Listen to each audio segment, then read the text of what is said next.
This was a tough one for Slovakia. Team Canada versus Slovakia tonight. The winner goes on to face Czechia. How did it go? Well, and Lucas Tomkov, he's out of the game. He and Perek got unsportsmanlike conduct penalties at the end, but he also got a game misconduct. Let's talk about it. He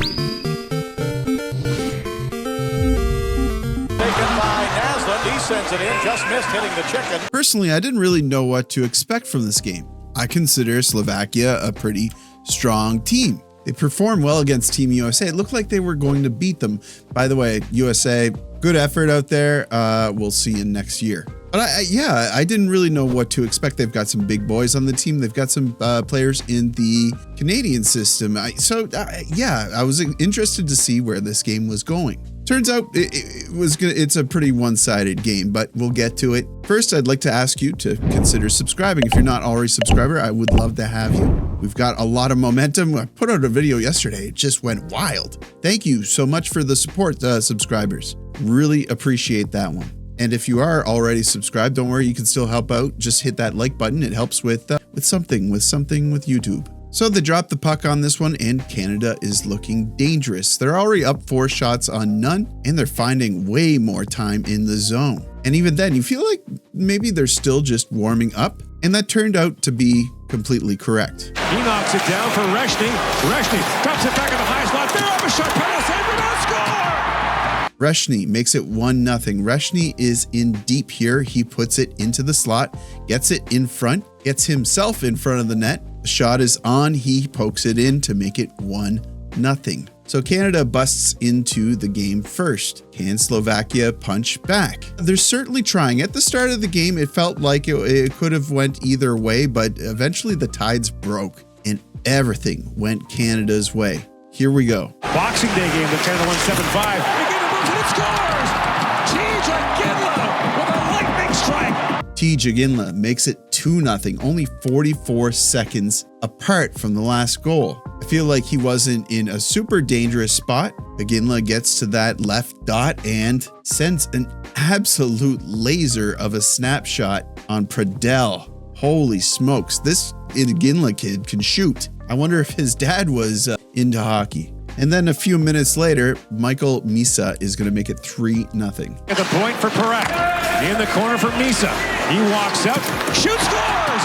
Mikel Misa fires it home, and it's 3-0. Misa's a deceptive skater. I really like what he did here. He gets in here, he's slowing things down, he speeds it up very quickly, heads towards the slot. His opponent is playing a stick game on him, but really needed to narrow the gap between him and Misa. Misa gets to where he likes, and he takes the shot, all net. 3-0 for Canada. It's just the first period, and it feels like things are already starting to slip away for Slovakia. They do something that I think it was a good decision. At least it felt like a good decision at the time. They pull their starting goaltender Pradell, and Lendak is sent in. They chase the goaltender already, but this is the tool that the coach was able to use at the time. I kind of liked it, but did it help? Not really. In the CHL.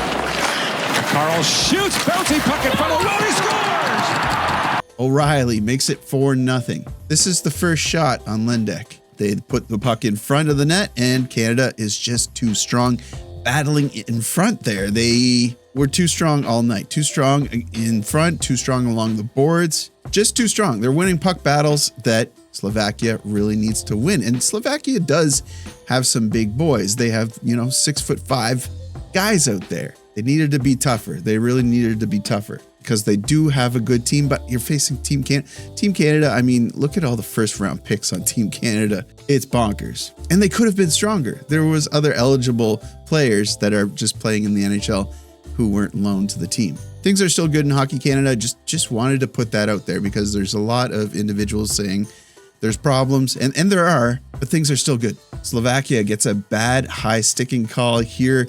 Unfortunate, not what you need right now for momentum, but does this stick even touch him? I think maybe it does. Regardless, Canada doesn't need the help at this point. They go on the power play, and Brady Martin drops it off to McKenna. Works back in, sends it across to Hage. Cross ice, McKenna flips back door, they score! Martin makes it 5-0. Like I said, Canada didn't need the help here, but holy smokes. What a nice goal. Good passing play. Hage gets a point here. Power play is rocking. They're somewhere like 60% or something like that. So Canada obviously is looking very dangerous. That's going to be the end of the first period. 16 shots for Canada, 5 goals. Canada is just running through Slovakia at this point. Second period starts. They slowed the game down a little bit. I'm not sure if this was something that McDougall asked his team to do, but there's definitely a tempo shift and Team Canada pulls it back a little bit. However, they do score again, making it 6-0. Well, where things are heading, Verhoff chips it ahead for Martone, shoots, scores! This is kind of funny. Verhoff carries this in. Martone, that greedy little guy, he steals it from him and buries it himself. What a mean guy. That was Verhoff's goal. Share the puck, Martone. And before cutting off the fountain, O'Reilly is going to make it 7-0. In comes Parak. Parak sends it back in there. O'Reilly turned away, the rebound to Bodo. Oof. Yeah, this is really up by a touchdown, right? Slovakia looking overwhelmed now, and they're just getting a tiny bit unlucky as well. But I mean, like I said, Canada's been overpowering them, and they overpower them here as well. 7-0 for Canada. You're kind of wondering if Slovakia is ever going to be able to put one in. They're finding a little bit more time in Canada's zone, and eventually... And now Hovan walks and he shoots, scores! Chauvin makes it 7-1. Cuts the lead to 6. Could they make a comeback? No, they're not. They're not going to. But they get on the board late here into the second period, and it's good to restore some pride because they were putting on some tough battles out there to make this happen. That's the end of the second period. They go into the third period, and we discover that Tomka is out. There was a little bit of a scrum there at the end of the second period. Parak and Tomka were having some choice words for each other, and Tomka must have said one of the key words to get him the boot. He's out of the game. For the rest of the third period, we go scoreless, and the game wraps up 7-1 for Canada. Goodbye, Slovakia. Sorry, Slavkovsky. I'm sure that Nick Suzuki is going to have some words for you, but that's the way the cookie crumbles. Canada is now on to Czechia. And looking at the standings, so this was the quarterfinals, right? We're moving on to the semifinals. That means it's going to be Sweden and Finland, and Canada and Czechia. Who's it going to be in the gold medal game? Who's going to be in the bronze medal game? Any guesses? Let me know down in the chat. That's going to do it for me though, guys. A quick one here. Thank you so much for your support. Really appreciate you. Big day tomorrow. I'm going to see if I can get my son into jiu-jitsu, and then we're going to potentially go out all together. I don't know, have some sort of fun day. Maybe go somewhere to eat. I don't know. Thanks for tuning in. You know what to do. Hit that like button. It helps me out with search results or something like that. Subscribe if you're not already subscribed. I'd love to have you.